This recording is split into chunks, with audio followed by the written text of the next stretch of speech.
So if there's no objections, why don't we get started pretty much right on time. Thank you, everyone, for coming tonight in the bad weather.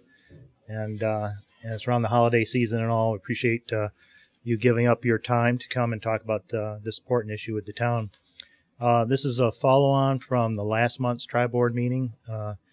If you recall, the last month, the ad hoc committee presented their proposal, their developed material based upon the objectives and the criteria that the tri-boards gave them. And we've had a month now for the boards to digest that, consider what the implications are, different aspects of the projects. And we had asked the boards to deliberate on that and bring back feedback for this meeting, which we'll have later in the meeting. So for tonight, we're going to have opening comments from the ad hoc committee. We're going to have an overview of the hazmat test results that were conducted on the schools.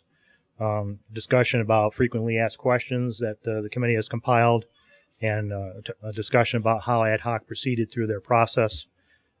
There's also going to be an update from the finance subcommittee of the ad hoc committee, talking about the financial ramifications of the project. Also some feedback on the planning subcommittee, specifically with regard to what we could do with the building should this proposal go forward in the way it was proposed.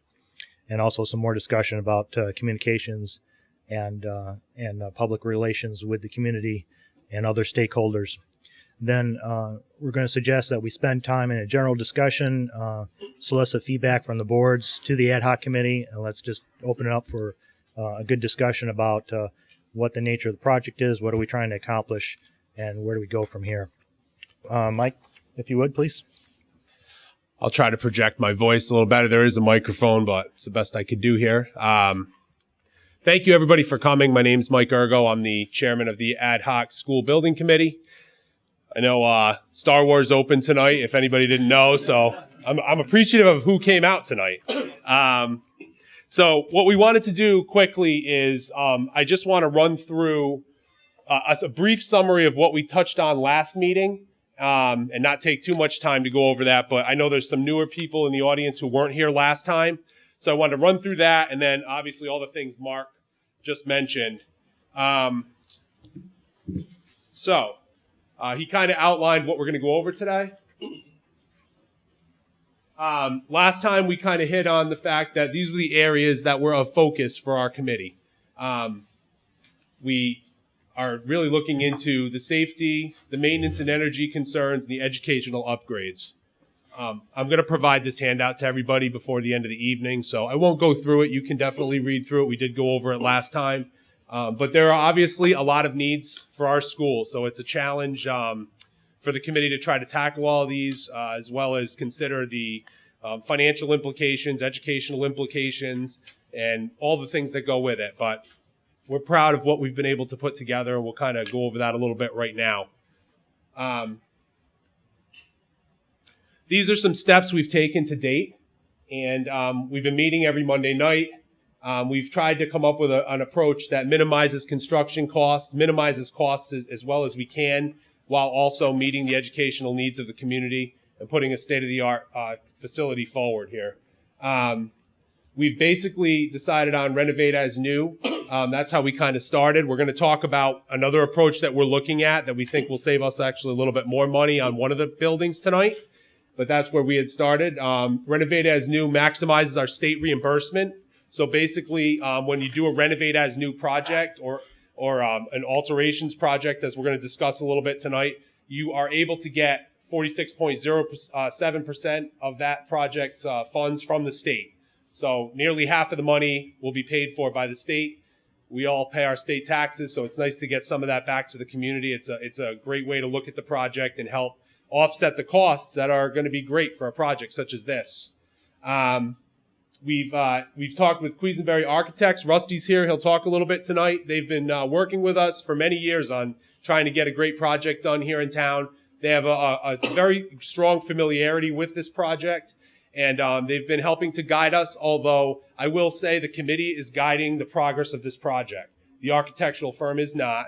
We've worked very hard as a committee to kind of give direction to the architectural firm, and Rusty's been very accommodating. We've talked quite a bit, and I can't say enough about him, so I'm happy he's helping us out with this. One of the things you'll hear us, we talked about last time, is bringing the 6th grade back over to the elementary school. It's currently at the middle high school, and there were reasons for that. We started out thinking we wouldn't do that. We were trying to cut costs. That's where we kind of started. However, as we looked more at it, we know it makes educational sense. There's plenty of studies that show that. It's better to have the kids over there, but it even made fiscal sense. So this was another reason that we really looked at that as the way we wanted to go. It's basically, if we didn't bring them back over, it cuts our reimbursement from the state by about 10%. And the reason for that is we aren't fully utilizing the space in the elementary school right now. So this helps us to fully utilize that space, thus realize full reimbursement from the state, the 46.07%.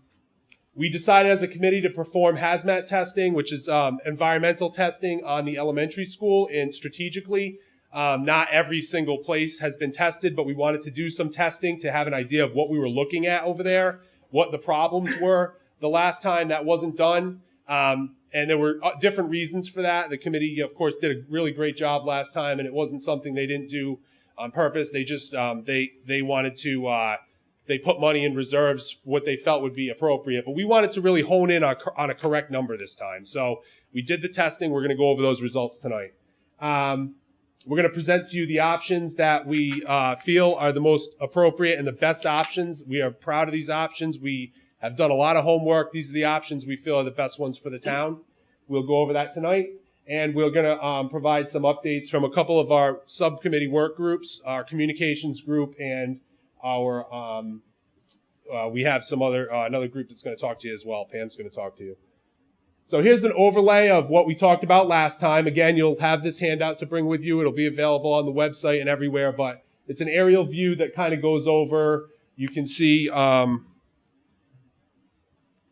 you have the elementary school right here. We're going to talk about the fact that there's a central kitchen addition we're going to put here. It's really the only additional space we're adding onto the school. And the central kitchen will serve both schools. It's a way for us being fiscally responsible. We're trying to be as smart as we can with funds here. So that kitchen will cook all the food, and it'll bring it over to what we are going to propose as the new middle high school over on this on the same side of the street as the elementary school. As you can see here on the overview, we have the middle high school, which is the addition to what's now the gymatorium. So, and then over here we have what we're proposing will be demolished, the middle school as it sits right now. We'll get into our reasoning for this as we continue with the presentation. So this is a more detailed look at both levels of the elementary school. Again, as I said already, we are proposing to take down less walls. If you do a home renovation, the less you take down, the less it costs. The more you put bathrooms where there's already plumbing, the less it costs. We're trying to do those kind of things. So you'll see here, the walls are kind of where they are. We are, one of the things, as I said last time, and it shows on the beginning slide, one of the things that came up is our computer labs really should be on the first floor. Little ones shouldn't be going upstairs for classes. It's kind of a fire concern. It's something that's been pointed out to us. So we do have a media center, computer lab combo down here. You can see the first pre-K and kindergarten classes are on this floor. You can see where we've moved the main office right to the front of the building. It's currently right over here. We've moved it over here. It's security. We definitely need to do a better job with securing our facilities. They're not properly secured. We do have cameras. We do have locked front doors, but we don't have somebody right there when you walk in. And that is a concern for us. We're going to talk more about that. With this plan, we are looking to add a multi-purpose room, and we will use the current gymnasium. But the way the gym is now, we're just moving it over. So the stage is over here right now. We're moving the stage over here. It's going to be a removable stage. So that way we can, again, fully utilize our space. We want flexible space. You're going to notice with this presentation, a lot of flexible space, multi-uses. It's going to give us a rubberized gym floor that's safe for the kids. Right now we have a floor that's not safe for the kids. We have had issues with kids breaking bones and things like this on this floor. So we need to fix that. Music and art, and then we have the older grades up top here. again, we'll talk more about this. This is an overview of the proposed new middle high school. The middle school will mainly be on the first level, which is what you're looking at here. We have the gymatorium over here. We have the media center, new media center we put here, and then all the labs and art rooms, a cafeteria with a separate music area that we can use for chorus. And we do still have the band room, which is over on this side, which we would improve the acoustics. That's another issue we have with the band room right now. The acoustics are not proper, which is the case in a lot of the school as it is. And then we have the second floor. And again, you notice on here, I went over this last time, but a lot of flexible space. We're purposely not identifying space for a particular teacher. We know that we have a small population in this town. So in order to be very fiscally responsible, we want to have flexible space so that when we know one year we have more kids in English than we do the year before, we can move them into a larger classroom. And you'll see here, 650 square feet language, 500 square feet language. So we have different size language classrooms, and that's the way for the math and the other classes as well. I didn't preface my comments by saying we're going to give an opportunity for questions at the end here, so we want to just kind of go through everything.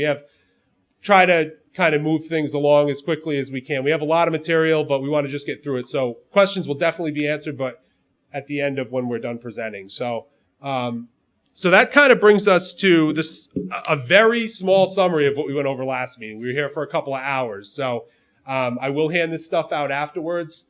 But what I wanted to do is turn it over to Rusty to go over the next couple of slides. He'll update you on some things that have gone on over the last month since we last met. And just before I do turn it over, I do realize the most important thing tonight is to hear all of your feedback, and we definitely will give plenty of time for that. So thank you for hearing us first. Rusty? Good evening. A couple of things, or quite a few things have happened, but one major piece of new information is we did schedule a meeting at the State Department of Education with the Office of School Construction Grants because there were several questions that have been raised about the type of projects that we're doing. One thing I'll say is when they looked at the plan that's being proposed, they naturally gravitated towards what we call option C, which is everything on the west side of Route 2. In fact, many of them are quite amazed that the school buildings are split up, and they were very, very concerned about the security.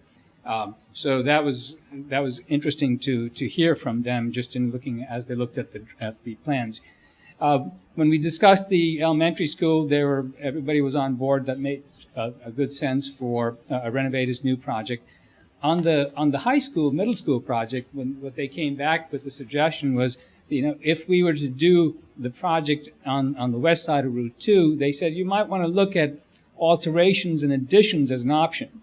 Now, we looked at it preliminarily in prior reviews, but as we went back and we looked at it, we thought that there were maybe some advantages here.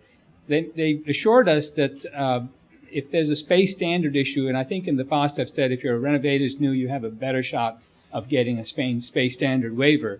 But they assured us, based on the conditions that we're dealing with and the fact that the school split up, that would not be an issue if we were to seek a space standard waiver on what we call option C. But as we move forward, we really discovered that by going to an alterations and extension project, the alteration portion would be the gymatorium building. There are components of that building that don't have to be replaced. Some of them are in good shape. Some of them we will replace, and everything will be brought up to code. But what that does for us is it allows us to keep certain parts of that building, certain finishes in that building, and thereby reduce cost and not impact reimbursement at all. So it was interesting that they suggested it. We looked at it. In fact, some of the updated budgets are now reflecting that because the savings is fairly substantial. I think it was somewhere in the range of close to $1 million that we saved by going that route. So that was one thing that came about from our meeting with the state.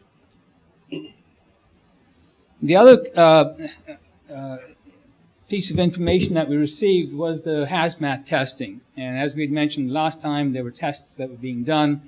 In 2010, I believe it was, there was hazmat PCB testing that had occurred at the 1960s, 60s, 50s building here in this particular part of the school. And that had come back positive. The exterior caulk had been tested.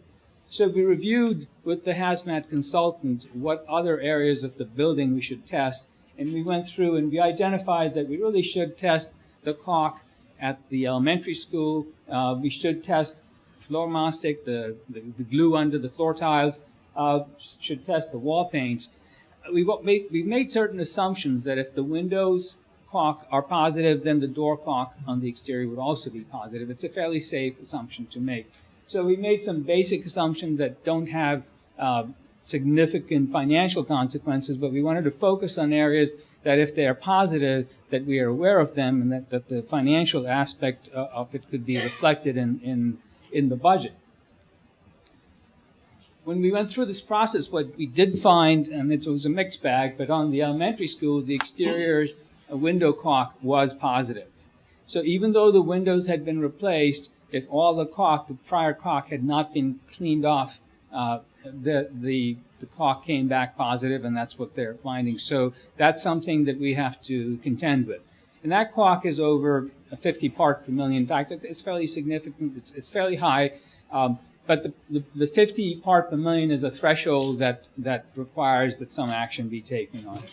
And just for your information, when we tested the caulk at the middle high school in the 50s and 60s area, we had discovered that, okay, that caulk has PCBs and it was an elevated level as well.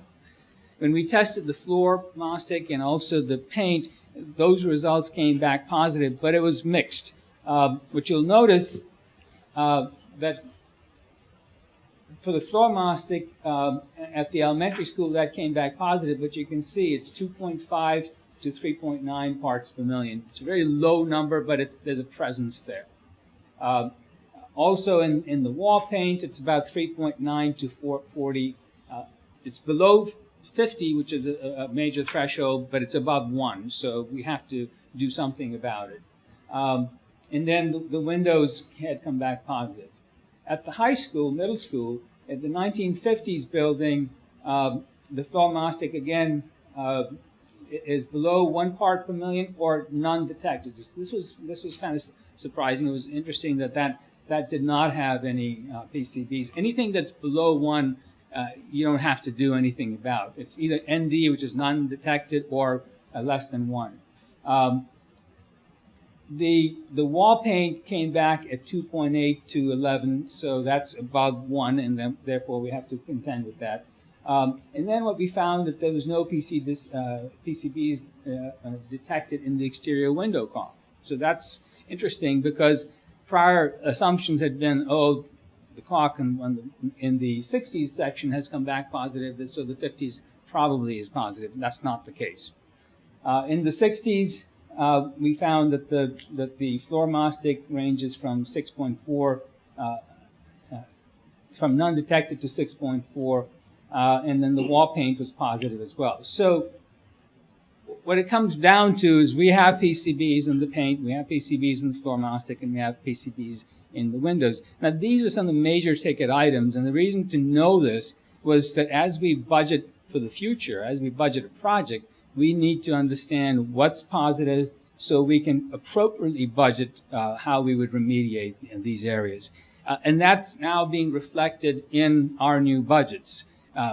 In many ways, what you'll see is even though in some areas we saved money, this did end up driving the hazmat estimate up from what we were previously carrying.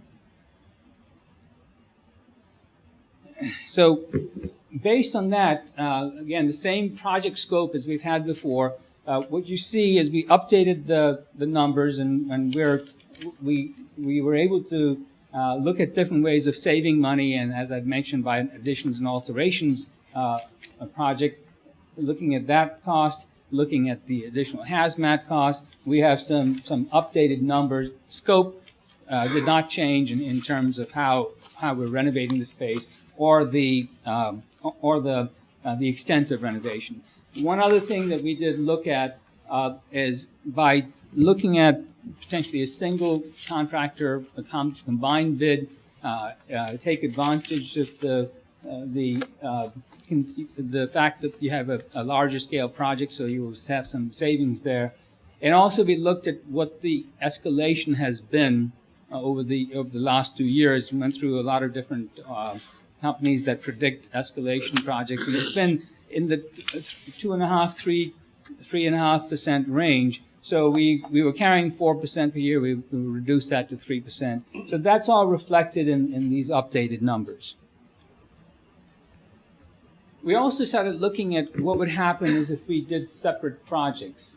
And separate projects have, there's a number of concerns, but what we wanted to do is try to address how one would approach two separate projects.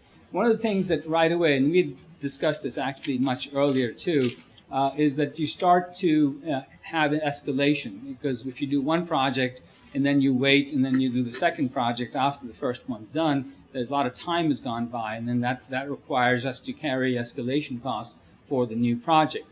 That's under the assumption that you go for both projects and get them both approved at the same time. You just wait for one project to be done after the second one. Another challenge would be that you wouldn't be addressing hazmat in one of the projects, whichever one is the second project to be done. Then there comes the question of which project would it be? Would it be the high school or the elementary school? If it's the elementary school, you have accreditation concerns from NEASC.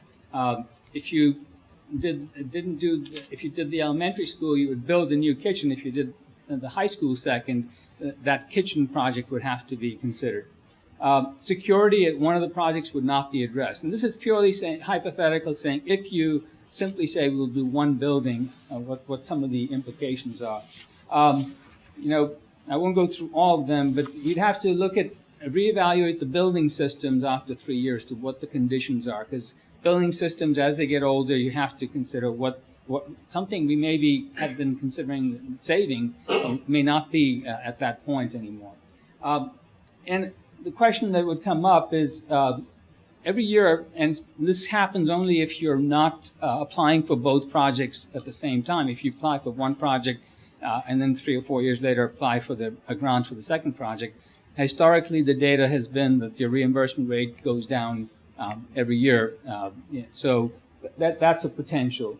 And one of the things that would happen is let's say you're working on the elementary school, that the science program at Wheeler would be another issue. So programmatically, educationally, there would be some implications there as well. But we did look at this, and we tried to put scenarios together that we could then establish what the budget impacts would be, and you'll see that in a later slide. A request was made to look at does it make sense to use the elementary school as the high school and vice versa. You bring the elementary school over here. Just a couple of major things here. Number one, you wouldn't be utilizing your spaces to the advantage in terms of space standards, so you would reduce your reimbursement standards at both buildings. Phasing would be very difficult in that scenario. And this scenario is basically saying just keep these two buildings, don't put the addition on the gymatorium, and try to renovate it. So that'll cause some extreme difficulty when it comes to phasing. But one of the interesting issues that came out of this was the right sizing of the rooms. If you're trying to use the elementary school for high school, those classrooms are developed for 22 to 24 kids. Our issue at the high school is that we've got classes that range from 10 to 19 or 20. Now, they'll be in a room that's oversized for them. And the opposite happens when you bring the elementary students over here. That's a pretty standard class of about 22 students or so. And these rooms, many rooms here, are much smaller. So you have the opposite effect in terms of the adequacy of the space when you look at this space, at putting the elementary school students in this space. So many reasons. Also, this would require more hazmat work to be done. And ultimately, what we found is that the cost went up quite significantly under the scenario. going in, I thought, well, maybe it's something we hadn't explored. Maybe there'll be some savings. It didn't turn out to be that way. The other approach that we looked at is what if we did multiple smaller projects? And we try to look at these and say there's got to be an organization to how we would approach these projects. Hazmat remediation would be the first project. Now that has many aspects to it. For instance, when you take the tile out, the mastic out from the floor, now you've got to put new flooring back. If you take the windows out and the caulk out, you've got to put new windows in. When you take out the paint on the walls, you've got to address those. And so there's many layers of new work that has to happen. So what you find is it's a fairly significant project if it's done by itself.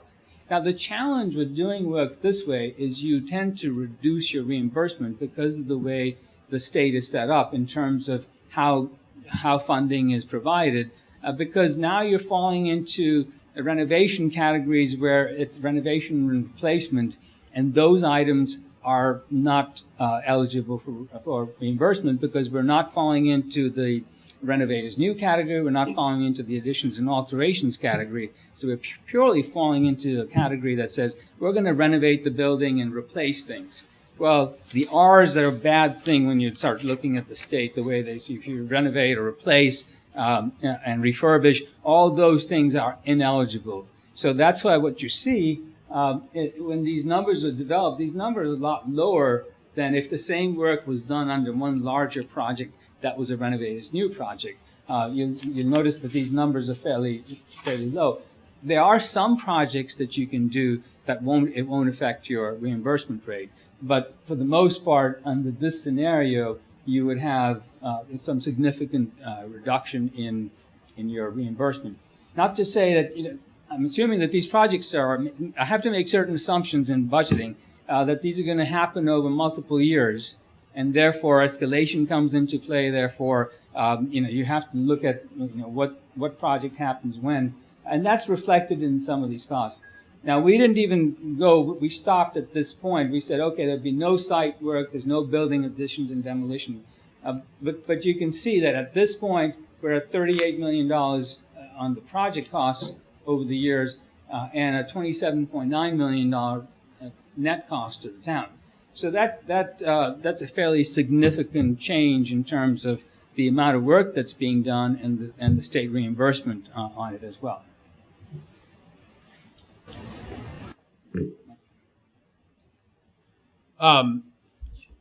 So a lot of the things we've looked at here, and I really need to make this clear that we are a committee that was formed about 3-4 months ago, but there was a committee that was formed before us, and they did a lot of work, and they did a great job, and they made our job a lot easier as it is now.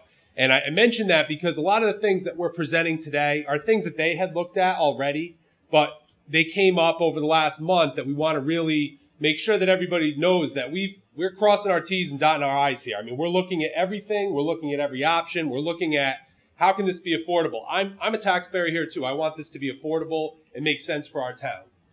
So, but you can see here the options which Rusty just described.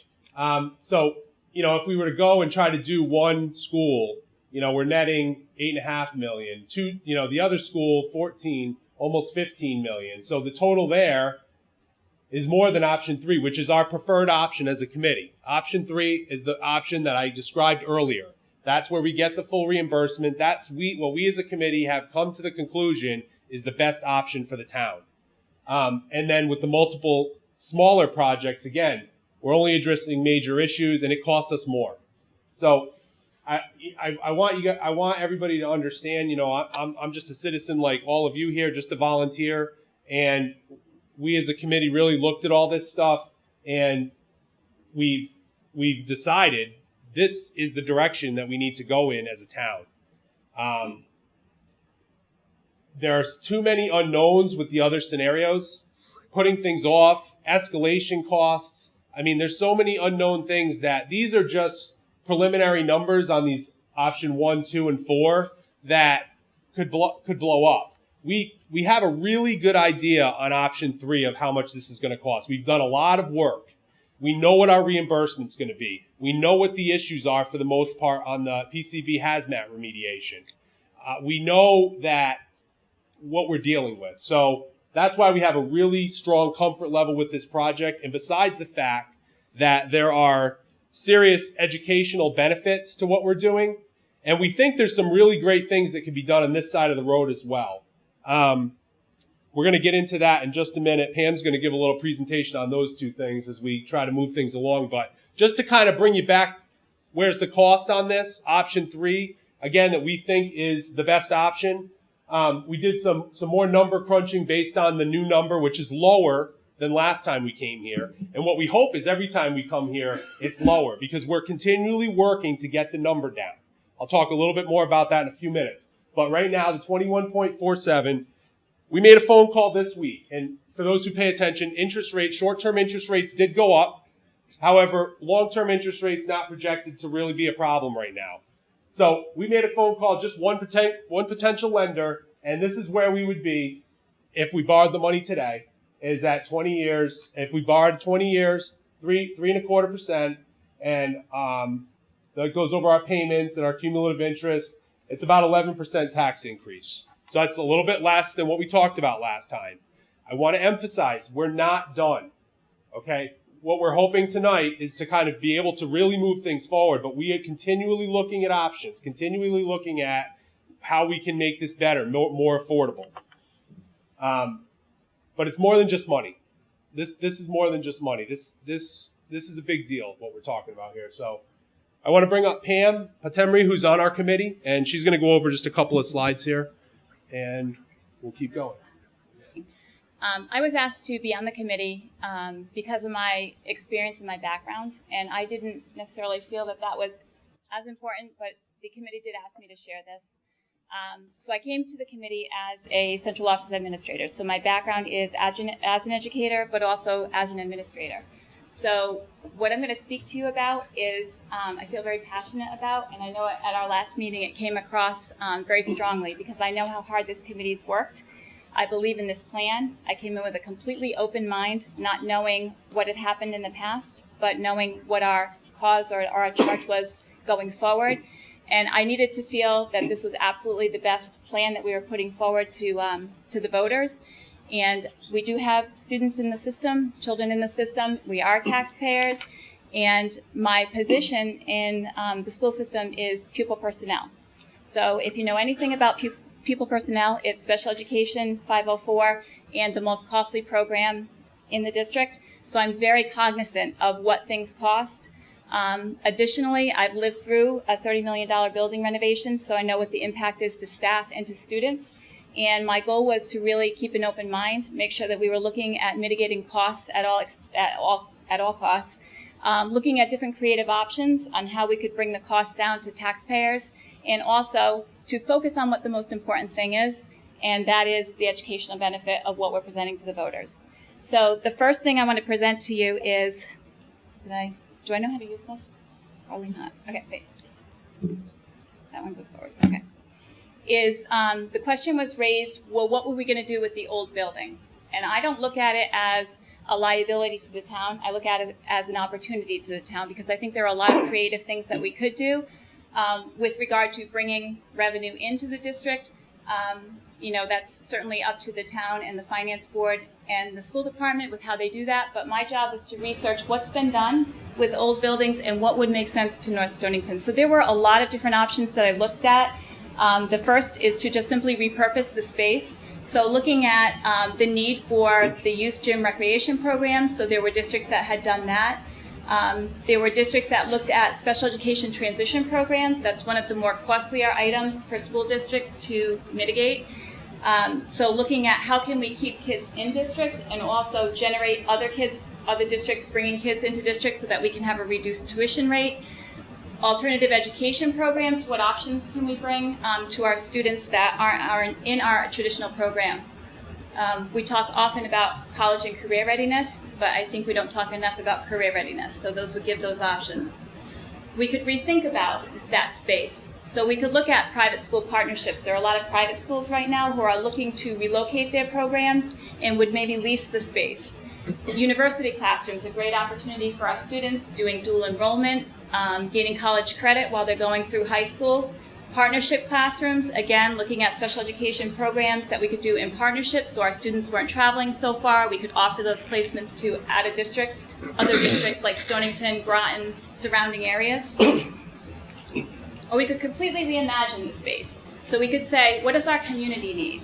And if you look at Westerly, they created from one of their closed elementary schools, Tower Street Community Center, and they're all community service type agencies that they brought in that lease space from the district. So do we need something like an employment training center for people who need to be re-educated or re-employed?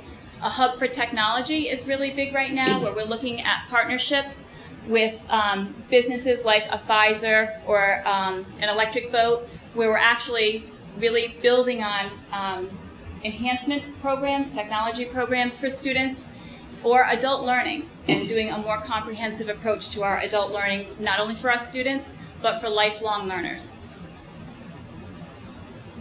So we look at renovating old versus building new. And I think the thing that struck me is how old our buildings really look. And I am in a different part of the state, so in Avon particularly, so I see a lot of the new buildings that are being built and what they're doing. So it really stands out to me what we could do, and I find it exciting what we could do. So thinking in terms of what was 21st or 20th century classrooms were reading, writing, and arithmetic, and I think to sum it up, I wanted to put that quote in there because I think it's important. Reading and writing, arithmetic, and grammar do not constitute education any more than a knife, fork, and spoon constitute a dinner. So when you think about that and you think about what we're asking our students and our educators to do today, it looks very different. So we're talking about collaboration, communication, creativity, critical thinking, and do our facilities really support that? The bottom line is, if we want to talk about economic growth to the town, we have to think about what opportunities we're offering to students that when they grow and go, they're going to want to come back and reinvest in our town. So from an instructional opportunity standpoint, why do this? First of all, I think the obvious is just you decrease the passing time from having to go from one building to another. So you automatically increase instructional time, which is very important for what we're asking our educators to get through in the curriculum today. The one thing that was so important, we have the question of changing enrollment. Is enrollment going to change in our district? It could. We could go more to a technology base where we have virtual learning. We may not have the enrollment numbers that we do now, or they may expand. So are we going to be able to use space flexibly to be able to meet all of those needs? Currently, the things that we would benefit from are expanding and enhancing the program of study alone. These are things we can do right now. We can address the early childhood requirements for space and developmentally appropriate instruction because our early childhood classrooms, our preschool classrooms, kindergarten classrooms, the space requirements are different, and those are mandates. The National Science Teachers Association, this to me was really striking. One of the things that the last committee looked at and was really important to the community as a whole was how we're using our science labs and how we needed to update our science labs. So if you think about, I looked at what were the recommendations. And really the recommendations are flexible space to be able to do experimentation, do lab works, go out into the environment. So to have that flexibility of space to, if we needed a chemistry or biology, are you be able to recreate that space and offer more opportunities for kids? Providing an environment basically that supports those 21st century skills. And I think that picture really showed. It looked very different what classrooms look like today. And it's all about collaboration, critical thinking, and research. The one thing that stands out to me, though, and maybe I know too much as an administrator, is the safety issue. It does very much concern me. I've been through a lot of school training and school safety training, and the tunnel stands out. And there was one thing on our committee that we weren't talking about, and I thought, gosh, do I want to be, the person who puts this, elephant in the room on the table? But I think it's important that we remember that. And the roadway and the gating system that we have between the tunnel is very concerning. And I put this quote in there so that we're reminded, and this isn't my quote, but rampage shootings happen in two kinds of places, in a small town in the middle of nowhere or an exurb. The one institution that's really visible, and it's so true being on Route 2, to the entire community is the school. So I don't say that to scare, I say that to be mindful of why we're doing this. There are a lot of good reasons. Proximity control in the elementary school, relocating the front office so that you can vet who's coming in and out of the building is critical. It's a must-have. And the opportunity to assess and align current technology infrastructures with recommended safety and security needs. And those change on an ongoing basis. So does our infrastructure support the changes that might be necessary? And are we doing it in a cost-effective way? So building new is much less expensive, believe it or not, than retrofitting technology infrastructure. Mitigation and elimination of toxic materials. I put this last because, again, this is kind of a no-brainer. It's a reasonable expectation of parents that our buildings are safe for our students, for our children. The key to this, though, is not should we do it, it's how do we do it. So the challenge, really, our next steps are looking at balancing fiscal responsibility with educational improvements, and that's what this is all about. So you have to look at what is the overall savings to the town. So when you are looking at managing, maintaining old buildings, it's expensive, and it's obviously more cost-effective to maintain new buildings. So what does that equate to? Where could we use that money? Well, there's an automatic amount of money, dollar amount, that goes right back into per pupil spending and programming, professional development. Makes sense? It allows for the repurposing of space and a reallocation of funds to address budget impact items. And again, I say this as a special ed director, that I know what the budget impact items are. So you cannot control things like the rising utility costs, state mandates, contractual obligations, special education tuition costs. They're all fluctuating, and it's a moving target. So you have to be able to have a way to mitigate those expenses, and this would allow us to do that. Simply stated, I just think it's obvious that bringing educational opportunities to our children that are afforded in other communities is our collective responsibility, and I don't think we should forget that. And ensuring that the environment is safe and conducive to learning, it's fundamental, and it's the foundation of the plan that we're presenting. Hi everybody, my name is Mike Osborn, and we're going to talk about communication. We're going to look at it as effective transparency, the flow of communication going out, and the ability to receive communication coming back in, so we can really move this project along with everybody's feedback and intent. Overall, the objective of this committee is to provide excellent communication to the entire residents of North Stonington on this project that represents the true intent of the Selectmen.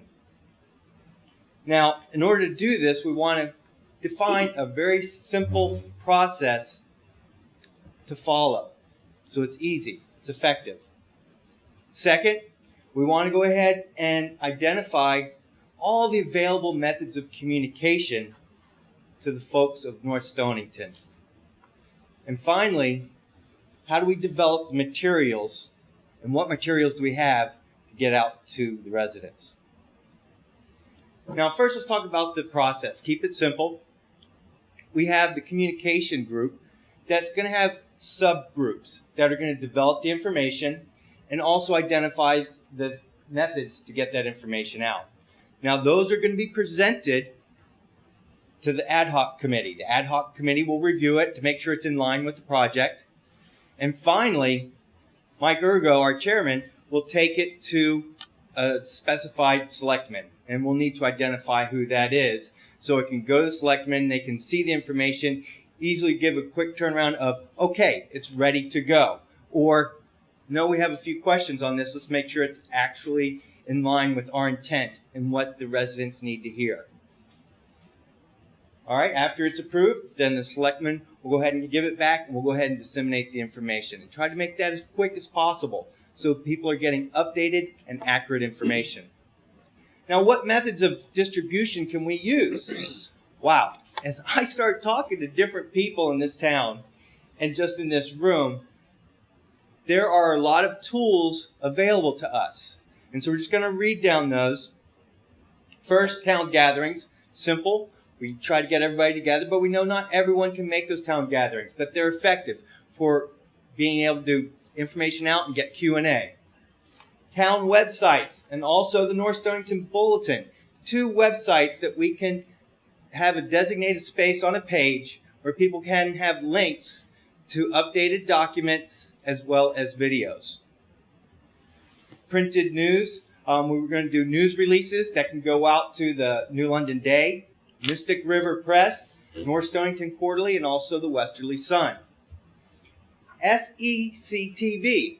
There's an opportunity where we can get free broadcasting, specifically made for this intent. So that's great. We'll have some TV coverage.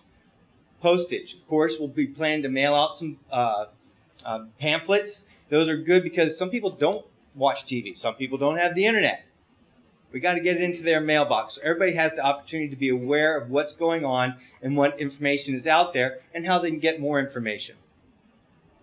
Of course, the Board of Education has a nice distribution of emails, so we'll ask them to go ahead and distribute information for us.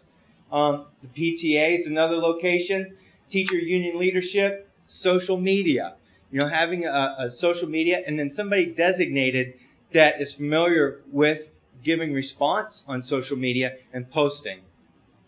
And then last but not least, radio. We'll be able to get on radio and have actual conversations on talk shows.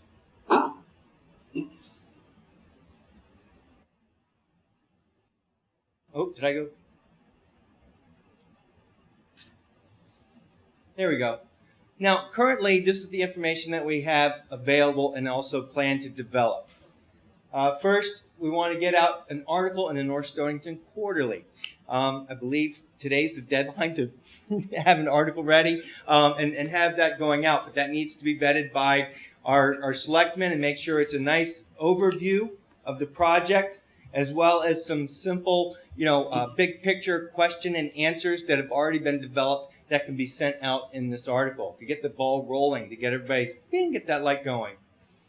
We have a question and answer that's already been initiated, but more questions are going to arise. As new information comes up on the project or changes in the project that are going to be better, there's going to be questions about that. We want to make sure we continue to develop this question and answer that's going to be available on the town website and make sure we keep that available to everyone. Also an ad hoc briefing report. It's just a summary of the history that brought us to where we are today, the needs to do this project, and some of the other things. So it's just a simple historical value and also bringing people up to speed.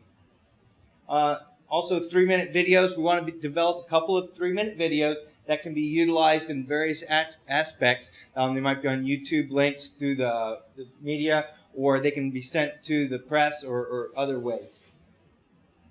And then presentations. We'd like to develop a few simple presentations that there might be venues out there that different people can say, hey, I would like to advocate for this project, or at least make people aware of this project to get information to them, that they can bring those out to different venues. And then what's really important, a feedback link for our residents. Once they do get the information, many times they might be sitting there going, what do I do with this? I've got a question. I've got to do something. We want to give them a single point to be able to get information to. If we can provide an email that can come in, provide the comments and questions coming in that we can effectively communicate to the selectmen in the town and in this project. And then as I look around the room and we get to know each other and we get to know and think of ideas, any other ideas that you may have or anyone may have to help us get this information out so there's no one being left out of important information. Thank you. Thank you, Mike and Pam. Appreciate all your hard work and everybody on the committee. It's just done a great job. One other thing I want to mention, we already heard some feedback and we're looking forward to hearing more tonight. But as you can see, some of the feedback that we heard, we've tried to address even tonight. So I know that, Sean, you had some questions about the possibility of maybe switching schools. So we looked into that. We feel that it's not cost effective and it doesn't make sense for a lot of ways, but we want to look into it. We've done a lot of work and we're very comfortable with the footprint that we've put forth. And I also want to mention one of the other things that came out over the last month was the deed restrictions on this side of the road as it relates to the Wheeler Library. And we have reached out to the Wheeler Library, and they are very willing to work with us on a project that makes sense for the town. So that is not a hindrance to us going forward with this project. I want to also just kind of let you know that, we've come back here a couple of years later since the last project. And one of the things I'm probably most proud of is when I was very involved just as a citizen with the last project. And I was told over and over that, listen, if this doesn't pass, costs are going to escalate and it's going to be more next time. And you know what? It probably should have been more next time, but due to the work of the committee and a lot of the banging heads together and coming up with things, we've come up with a project that's less than last time 2 years later. It should have been 10% more, but it's less. And we're proud of that. And it meets the needs. And the thing is, as you look at the slide that I went over of the other options that were available, they cost us more and they don't meet the needs of the community. So we come here as one committee devoted to this project that we feel is the best option for our town. And we're not done. As I said earlier, we are looking at different things to bring the cost down further. We're looking at things like alternative construction methods. We think we can bring the cost down more. We don't know yet. We haven't had people in yet. Again, we've only been meeting for, I think, maybe 3 months. But we know we can maybe bring this cost down more with some alternative construction methods.